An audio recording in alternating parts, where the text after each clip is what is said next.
Why is it that we feel such intense pain after the loss of a loved one? Well, let's walk together and I'll bring you through a very powerful experience that I had just a few years ago and something that helped me through my pain.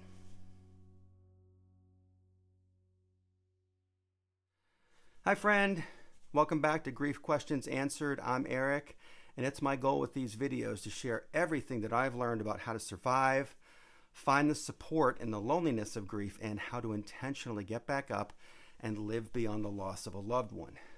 If this grief tip doesn't help you today, I am confident it can and will help you at some point in the future, so be sure to save this video for later on. And if you haven't done so yet, click that subscribe button down below, as this is the best way to get notified of videos like this and to show support for the channel. A member of our Let's Walk Together group, Heather, posted a very powerful question the other day, and she asked, why are we left with the pain after a loss? And I tell you, when I read that, I felt her pain in my chest. Grief is a very powerful experience. We don't want to be here, yet there's nothing we can really do about how that feels to us. And so it brings a lot of pain. And so I felt that in my chest because it brought me back to 2019 in an instant. I had just sold my house in Massachusetts and I was moving to Maine, and I was having a really hard time at that point. I was trying to figure out what this next chapter of my life was going to be. And I loved where I was living, but every morning when I woke up, the first words out of my mouth were, "I miss you so much, Zoe." And I said it so many times over and over again. And after I moved, I kind of thought I was leaving some of the guilt and pain behind, but eventually it kind of got to a point a couple months into this new living arrangement that I was crying all over and over again, just like she had died. And it was 5 years later, all by saying to that thing, "I miss you so much, Zoe." And there's nothing wrong with that. And so I reached out to a coach of mine to talk about how I deal with this. And after I shared with her everything that had gone on since the last time we spoke, the move, the new place, all of that, she asked me a really, really difficult question. And she said, "Eric, what would it feel like for you to let Zoe go?" And when she asked me that, I tell you, I got really pissed. I couldn't even answer her because I couldn't believe that. I got so defensive. Like, what does that even mean? What do you mean let her go? She's like, no. I just work with me here. What does it feel like to let Zoe go? And I had to pause because I was trying to fight. I was fighting back some tears, and I didn't want to say it because I didn't want to lose it.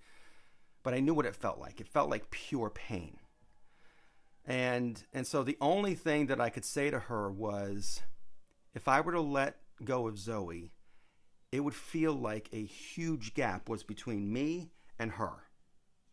And just saying those words to her felt like a gut punch. And so she said to me, "Okay, got it. Okay, Eric, now I know you can appreciate this, but that gap already exists." Okay, that's a second gut punch, right? And so at that point, I kind of started to get really upset because that realization was really painful. And I almost wanted to hang up on her at that moment, but I didn't. But then, because she quickly said to me, so now tell me, what does it look like when you're filling that gap? What are you doing with your life at that point? And I don't know what she did, but it was absolutely brilliant because I started to say a bunch of things like, well, I see myself helping others and coaching others. I'm connecting with Zoe's friends. I'm traveling. I'm taking care of myself. I'm doing this. I'm doing that. I'm focusing on this and that. She had to stop me because I was going on and on and on. But she said, yes, all of that. That's it. That's what you do to fill the gap. So keep doing it. But then she said one of the most profound things I've ever heard while I've been on this journey. She said, "Eric, letting go of Zoe isn't about forgetting about her or the memories you created with her in your life. It isn't about what was or wasn't said or done. It isn't about seeing that gap between you and Zoe and thinking that the love is gone. It's not. It's about letting go of the pain, not the person. Because you'll always love her and feel a deep connection to her. And that's really good, right? And because that love will always be there, letting go of that pain becomes a little bit easier every step you take.